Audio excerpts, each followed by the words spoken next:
Hello everybody and welcome to today's video of the Evolution of Deathgarden. With Deathgarden's reboot set for May 30th, 2019, I thought it'd be a fantastic idea to cover the history and evolution of the game since its initial release back in August 14th, 2018 in early access. The Behavior developers were kind enough to answer my questions and give me insight into their design along the way, as well as allow me to test the features that were being developed at the time. I owe them a great thanks as this video has been one I've wanted to make for a long time, and with the reboot right around the corner, I finally can. For any of the mentioned dev diaries or other videos, check the description down below as I will link them there for you to check out. Deathgarden's original release was designed to be a blood sport where two teams would compete for glory. You had a team of runners that would work together in order to complete objectives which would ultimately open the way out of the arena. Hunters, on the other hand, would compete alone, but attempt to stop the 5 runners from completing their objective. Though the hunter was invincible, the runners had tools to slow, stun, and manipulate the hunter in order to give themselves some breathing room. The design of the hunter was meant to be brutal and powerful. Unlike most asymmetrical games today, Deathgarden boasted a strong power roll, which is not too common these days as the other games are not usually able to balance their game in a way that would allow the power roll to actually feel as if it had control of the game. Deathgarden achieved this, and the hunter was capable of dominating the battlefield.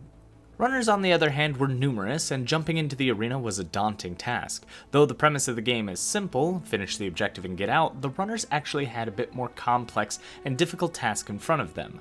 The hunter was so overpowering that getting caught out at any moment would easily spell death. In order to win, the runners had to have 3 of the 5 teammates escape. Hunters, on the other hand, had to execute 3 of the 5 runners in order to claim their dominance. This meant the runner team's victory required them to work together. If any of them were to fall, the entire team would suffer. The actions of one could not pull a victory on their own. It required the full team to cooperate and communicate in order to overcome the extreme obstacle that was the hunter. Runners had 3 classes to choose from, which would alter their Vambrace powers. Supports could heal, shield, and buff allies. Control could stun, slow, and debuff the hunter, and Torment could reveal, manipulate, or blind the hunter. Using combinations of these classes between the 5 runners was key to a team's success. Regardless of classes, the runners could pick 2 perks to bring along. Hunters, on the other hand, were capable of picking a loadout of 2 guns, 1 power, and 2 perks. This could be in any combination, and there was no limitation. Hunters did not have any classes to choose from, rather they just had various guns and perk loadouts, allowing them to create a unique hunter that fit their playstyle. Both hunter and runners at this time were designed to have the player build the character around themselves, using cosmetics to design themselves in a way that they would want to be represented. This was to allow the player to immerse themselves into the universe and play competitively as themselves, without tying the game to any specific character that would come with predetermined weaponry or powers.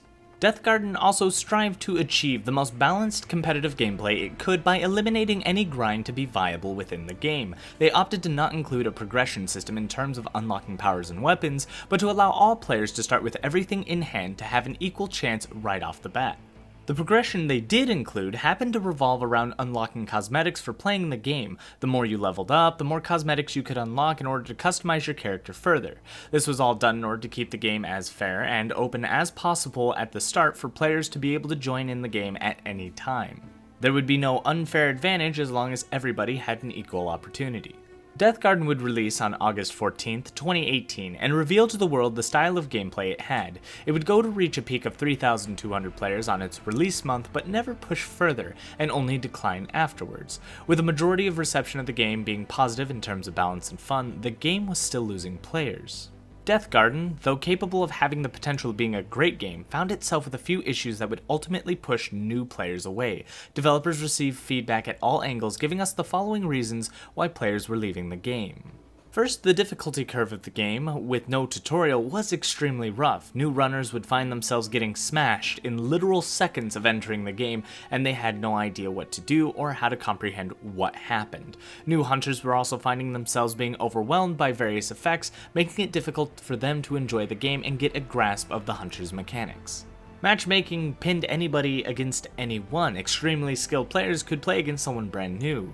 When a new player entered the battlefield, it wasn't really fun to be dominated in seconds, and again, with no way to comprehend what just happened with no tutorial, it just continues to feed a negative experience. For more experienced players, there became a bit of a problem with no progression, as players were not able to strive to achieve anything specific. Winning or losing had no benefit other than simply playing the game to earn some cosmetics. Once you got the cosmetic set you wanted, you were done. Therefore, the game was just the battle, and once you've experienced the battle, that was it.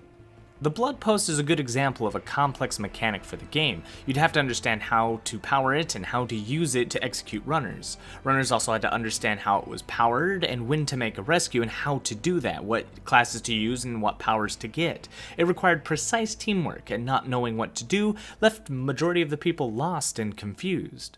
This began to drive an issue that the game could not support runners playing solo. Without being a part of a pre-made team, it was easy for a hunter to break apart a random group, leading to easy victories which would continue to demoralize the runners.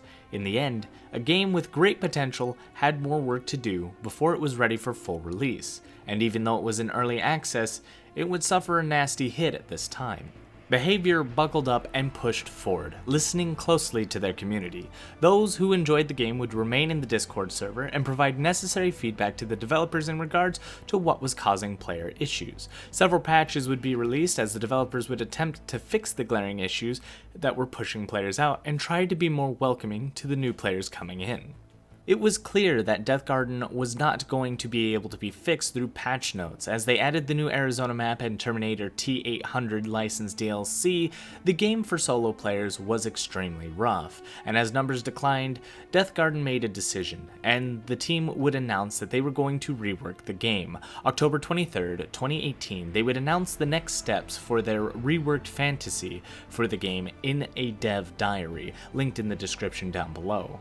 Deathgarden was going to start looking towards a more dark, grittier art style, while also changing the world to fit a new, dreadful atmosphere. Behind the scenes, for the next few months, the developers would work towards extreme changes to the game that would essentially rework how it plays, while also changing the aesthetics to fit what the players wanted, and the emphasis over the theme of survival. They kept these ideas on a down low, but would reveal small bits in between. November 12th, 2018 would introduce a transition patch to prepare the game for the changes to come, and those changes were significant. These changes could be seen within the Deathgarden Insider series that allowed viewers to get a glimpse of what was to come. Those will also be linked down below. As Deathgarden prepares its release, it would go to evolve from a blood sport with two teams competing into a blood hunt, where the runners had become scavengers seeking survival against the brutal hunter. This would now be Deathgarden Bloodhunt. Bloodhunt now introduces specific characters with skills and powers that were redesigned to have a more healthy gameplay while maintaining the original balance of the game. Runners' classes would be divided and reworked, revealing a new assortment of scavenger characters. Inked would take the shield power from the support class as a character focused on self-preservation while also doubling as a supportive character. Ghost would introduce the new power of invisibility that allows him to stealth around or help others escape by making them disappear briefly. Sawbones would take the heal power from the support class as well, also serving as another self-preservation and support character. Switch would introduce a new unique power of cloning themselves that would allow these clones to run in a unique, independent direction, serving as a distraction for others. Fog would introduce the smokescreen power that serves as cover for himself and others. As one might have noticed between these characters, the harmful effects that would normally be aimed at the hunter are no longer present, as this allows the hunter to remain a threat, but gives the scavengers a fighting chance of escaping an intense chase. This would also help eliminate the issues the hunters were having, as they should no longer feel frustrated trying to overcome a barrage of annoying effects. Scavengers are not the only ones that got announced throughout the period of downtime. The new hunters would now carry specific loadouts from previous arsenal that hunters once had. The Inquisitor would take up the turret power while also holding the standard assault rifle and shotgun combo. The Poacher would take up the anti-personnel mines with an LMG and automatic shotgun combo. And finally, the Stalker will take up the fade effect, making them invisible, with a sniper rifle and burst assault rifle combo. Each scavenger and hunter would be given their own set of perks to unlock with additional powers and guns they have to work towards. This also introduces the new progression system that players were looking forward to. During gameplay, players can now earn a currency with experience to help them build up what they need in order to upgrade their perks, weapons, and any other progress within that character. However, you just can't purchase the upgrades by playing one character and pouring the points into another. Instead, you have to complete specific challenges with that character using the weapons or perks in order to upgrade those specific parts of that character. Gameplay would also change drastically in order to allow players of both a casual and competitive side to enjoy the game. The very complex blood post would now be removed as it was deemed unnecessary and difficult for new players to understand. Players now simply get executed on spot when the hunter downs them. The game now focuses on the collection of blood as the objective for both sides. Hunters must kill scavengers for blood, and by downing and executing these scavengers, they will receive that reward. However, downing a scavenger, the hunter can choose to spare them in order to increase a hunter's multiplier. The more scavengers they down before an execution is made, the bigger the reward. The goal is to kill them all, but also to walk away with as much blood as possible, so it's up to you to let them go to see if you can knock them down again later. You don't have to worry about losing anything when they get back up, you just have to worry about how many people you can take out as fast as you can before they finish their objective. Scavengers no longer have to complete team objectives, but instead collect blood and deliver them to various posts. By delivering the blood, they are rewarded their experience and currency. The more they deliver, the more they're rewarded.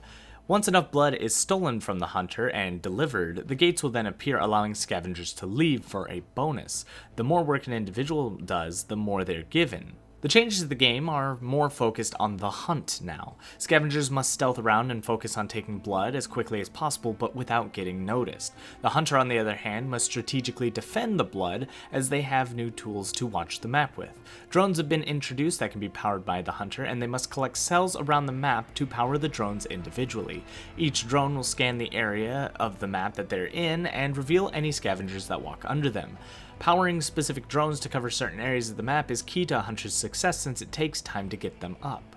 This has become the new blood hunt, allowing players to experience a similar style of play as before, but ultimately a healthier and more balanced opportunity for both sides. There's even a change to the game's price and a reward for the early adopters. Deathgarden released originally at a $30 price tag, but has now been since reduced to $14.99 for the standard edition. For those who own Dead by Daylight, you can now purchase the game for $9.99. And for those who have owned the game since first release and early access, you will be given legacy rewards. 2 cosmetics will be given, one to Inked Scavenger and one to Inquisitioner Hunter. They'll be full sets and they're limited to those who purchased the game prior to the reboot. Additionally, any progress made in the original will be given currency to help jumpstart them in the new reboot. Any cosmetics unlocked in the original game will also come automatically unlocked to the proper characters. The developers worked hard to change the game to not only maintain the original design concept of a fast-paced asymmetrical game, but one with a rich fantasy that the players can immerse themselves into. Deathgarden to me was a fantastic game, with a competitive outlook that sought to maintain the foundation of an asymmetrical game. Now, Deathgarden Bloodhunt opens its gates and welcomes players of all levels to enjoy this intense hunt. Especially with the new expansive lore, the Bloodhunt is sure to impress. In the wake of the war, the world stood still. Society had reached its peak. Driven by greed, superpowers collided without restraint, leaving nothing but ruins behind. The victors built the enclaves, vast fortified cities of limitless resources, condemning the rest to live in the surrounding slums. Yet all the blood spilled during the war was not enough to quench the thirst of those in power. The Blood Harvest was created, a vicious and deadly trial that determines who's worthy of a better life. The only way to leave the slums and earn a place within the enclaves is to join the Blood Harvest, a trial that very few survive. Only those who enter the Deathgarden and prove themselves against terrible odds will ascend. But death lurks amongst the trees, always on the hunt. The hunters, gatekeepers of the enclaves, roam the Deathgarden, relentlessly killing on sight. Scavengers come by their thousands. In the blood harvest, you either hunt or bleed.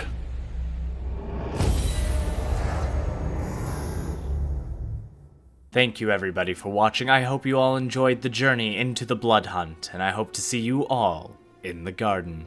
Don't forget to like, comment, subscribe, and as always, good game.